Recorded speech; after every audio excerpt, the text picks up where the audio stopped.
Hello everyone, Spirit RC's here back with another video, and today we are going to be doing a little overview on the Revo 3.3 from Traxxas. So I got this truck I think 3 days ago, but I did take it out for a spin today at a skate park, so that was really fun. Probably saw the video of it going into the bowl and crashing on the same channel. But yeah, we're just gonna do a little brief overview of like all the parts and stuff. Here's the truck. No body clips on it because I'm gonna take it off. So we take off the body, and first thing you really see is your air filter. What this does is the carburetor, which is, let me turn on the flash. So right there, you can kind of see it. You can see the high-speed needle is right there. I have it at what I think is closest to the factory settings. Yeah, because I'm gonna try to tune it later on. Right there, that is your low speed needle right there. That adjusts like when you're going kind of slow, balances out the air and fuel mixture. But yeah, so basically the air filter, what this does is the carburetor takes in fuel and air and it mixes it up. I think I'm very new to nitro, but this is what I'm kind of gathering. So what it does is the carburetor takes in fuel and air. This filters out the air so no dirt and grime gets into the actual carburetor and then into your engine. But yeah, that's basically what the air filter does. It does say clean air filter after each hour of runtime. I did clean it once last night. The run that we did today already collected that much. So that is definitely something you want to keep an eye on if you do have really any Traxxas nitro, or any nitro in general. Keep an eye on your air filter. But here is your easy start motor. You plug in the wand, that wand up there, that little insert right there plugs into that. You push a button on it, the wire, it sends an electrical signal through these wires, and those wires are connected to here, which starts the motor. There's a little pinion gear in there connected to a bunch of other gears in here, and that turns, I think, either the flywheel or the spur gear, but that definitely does turn something. And then the glow plug, this wire ignites the glow plug, and then once that's going and that's going, it creates a little explosion in there, kind of like a normal car, but instead of like a V8, V6, or like however many, like V12 or something, it's just one little tiny piston in there. But this right here is how this helps cool the actual engine, because the piston is like in that silver part below this blue part. That silver part, the piston is actually in that little area. Yeah, you can kind of see it just a little better. If you take this little like modified body clip off of here, you can slide this off. It says Revo on it, or like T-Max or whatever else, whatever model you have. There is a servo that does your throttle, and the throttle opens up this little blue part. Blue part in there does expand. It's kind of like that right there, so it flexes whenever like the suspension goes up. That servo pushes this rod, and there's a spring on there, and that rod pushes that, opens up this blue part, and that lets in the air and maybe a little fuel too. Well, yeah, the fuel too. Yeah, that servo opens up the little valves and lets in air and fuel. And the micro servo, I think that's to shift between first, second, and reverse. There is 2 steering servos, one right there, one right there. So that does give you enough torque to easily steer. Once the RPM's on, there is a sensor in there somewhere that detects the RPM. So when the RPM on first gear gets too high, this servo will turn, I think maybe a little more this way. Like, it pushes it just a little bit that way, and it switches to second gear. I think I've explained quite a bit on the engine itself. Time for the exhaust. Description of the exhaust. So basically what happens here is the explosion the gas that's being produced from the little explosion that's going on here is pushed through here, and pressure goes through here into this little tiny fuel line into the gas tank, and it creates pressure in the gas tank, and that pressure pushes fuel into this fuel line back into the engine. So once it's fired up and enough fuel gets into the, not fuel, but once the explosion happens enough times where it creates pressure in there and gets fuel from here all the way into there, that's just kind of like a fast cycle once you get it going. So that's really what happens when you put in the starter, press the button, and it doesn't start up right away. You'll hear like a little, the little explosion happening in there, kinda. It's like a or something like that. That's actually creating pressure to push fuel through there. So once you get it going, that's just a cycle that it does on its own. That excess pressure goes through here, which gives it that blue trail of smoke. Goes through the little exhaust pipe and out. This truck is very dirty because when I first broke it in, I broke it in a very dirty place, aka my grandma and grandpa's backyard. But the ground was wet, so that was fun. I already cleaned it off pretty well. Not in the back, but kind of over here and kind of under the truck itself. But yeah, that's really what happens in the exhaust. But yeah, let's talk about the front end. Or I should say really suspension. Basically, what happens with the suspension is this rod is connected right there. So when the little A arms and the little half pipe go up, that like has a push, and that pushes this rod up. And what helps it turn is that little bearing in there. And then the turn on that bearing helps push on this through the shock. So I do have the long travel suspension kit in there. I say kit, but it's not really a kit. It comes with the actual Revo itself, so you don't have to go out and buy that. That is how the suspension works. I can just push down on it. It is really squeaky, I'm not sure why, but sorry about the squeak. But that is how it works.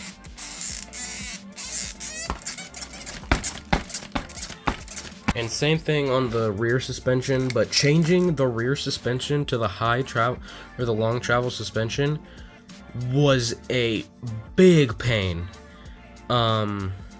Yeah.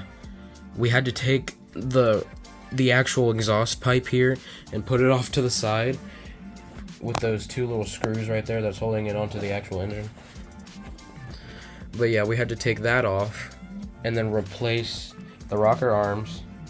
And the reason why this has a blue ring on the bearing and this one has a black one is because we actually had to get spare bearings, because the screw on the actual rocker arm post, you can't see it, but that screw right there on, if I can get it to focus, on that one right there, that screw actually stripped out because the Allen key was kind of weird. So we had to go to Tolan's K&K Hobby and get a new rocker set and screw and bearing.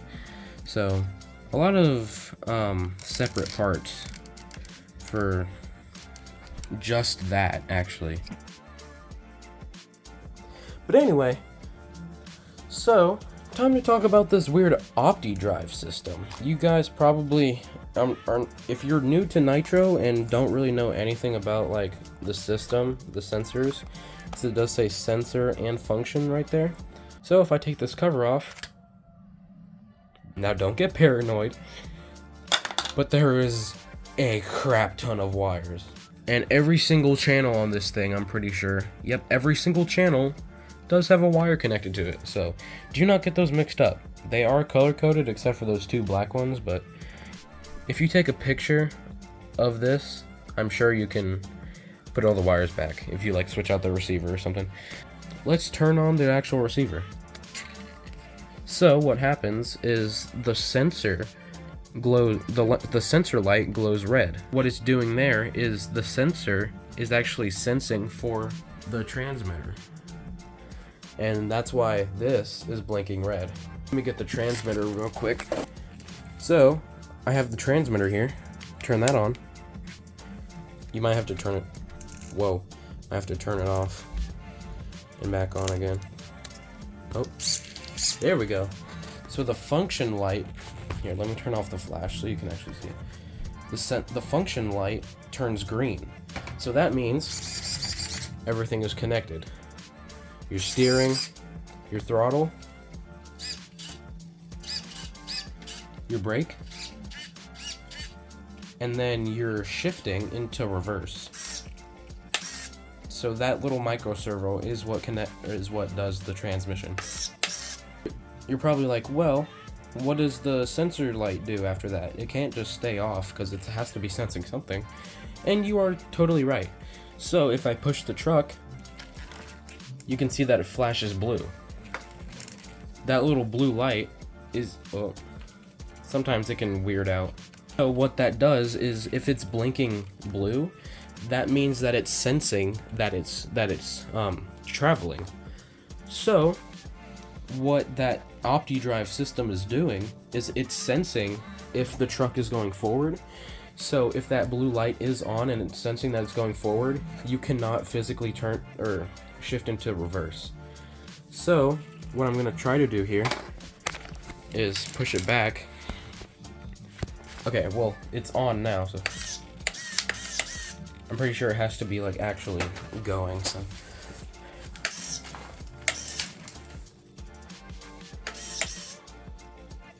well, it might have to be sorry, but this is not a very good demonstration because you can see, well, it's not doing anything. And yeah, you're right. But I'm pretty sure the engine does have to be on and it has to be going. I'm pretty sure it might detect if the throttle is going.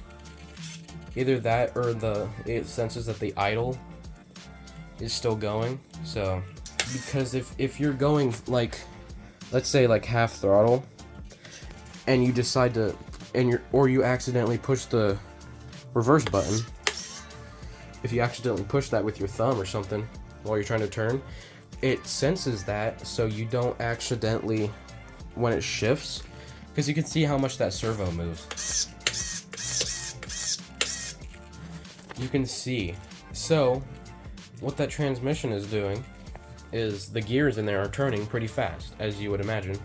So it doesn't allow the servo to move.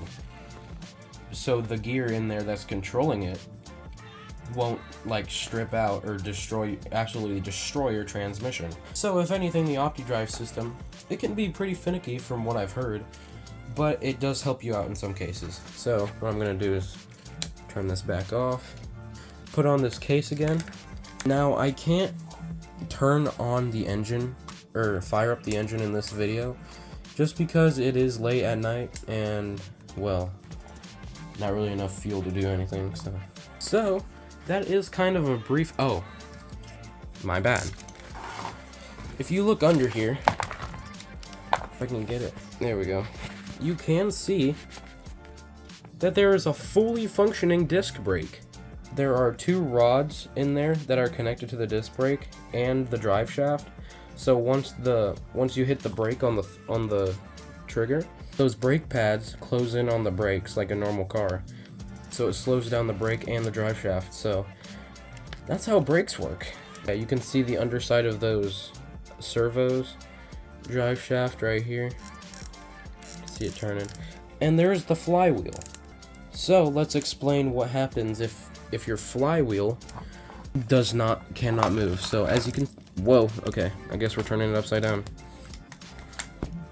So basically, you can turn the flywheel with your hand, but it does get to a point where you can't really move it anymore. So if you get it out of the box and you cannot move the flywheel, do not worry, because that is a very easily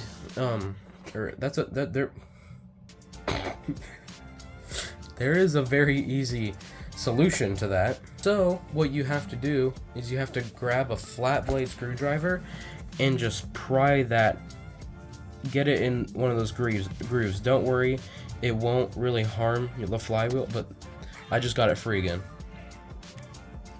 Maybe. Yeah, there we go. You can see that. And once you pry it open, you will hear like a sound, and that's the piston coming back down. So let me try to demonstrate that real quick.